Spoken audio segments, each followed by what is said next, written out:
امروز هم بیامدیم به رباش کلنجگاه منطقه کو. نگاه کو اوج قیامت دنیا رو میبینی. نگاه کو برادر، نگاه کو به تر تو میخنده و دیگه هیچ چی نمیگم. سکو رباشگاه به تر تو خودم برگاه میخنده.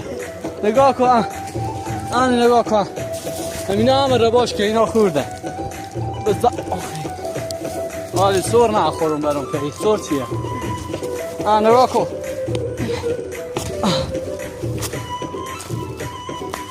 نگاه کو که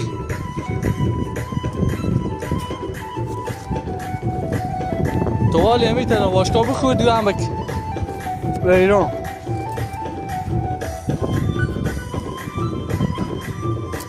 نگاه کو اوج قیامت ها. سکو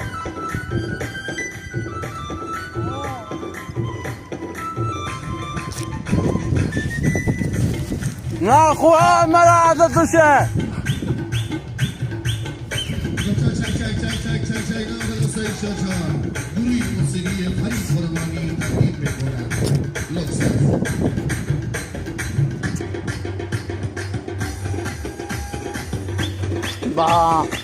با خدا اگه دوال یاد داده باشم رباش که به می رقم خورده باشم. خود بدم یک پنجی دیشتم دید تا می دادم اینا خوشگاه یکی بیاری به سر کو بکنی و بخوری. تا این خلاص بزن ایر بکنی. سکو سکو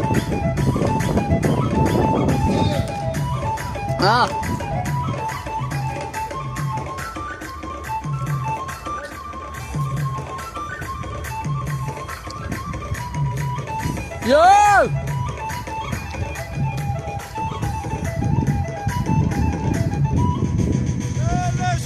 اونا نیه مردم هم اونا.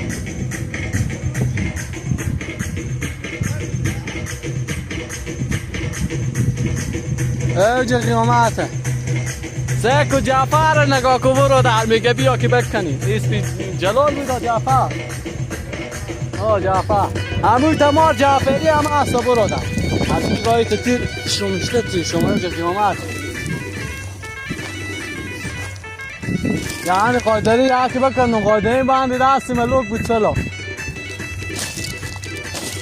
اون خود دل نشون در که نخورم همین جگاه بخوردم. نگاه که اوج قیامت برو در رباشگاه زرگی خودشم هفته دیگه میره اونا دوره.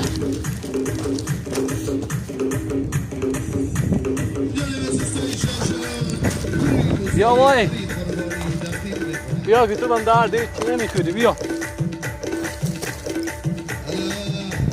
سکو برو دران رباش کن. سکو اوج قیامت. بیا بگی که هنی کجا میری. نه خو هم من عزتو شه. سلام بگو جیخ که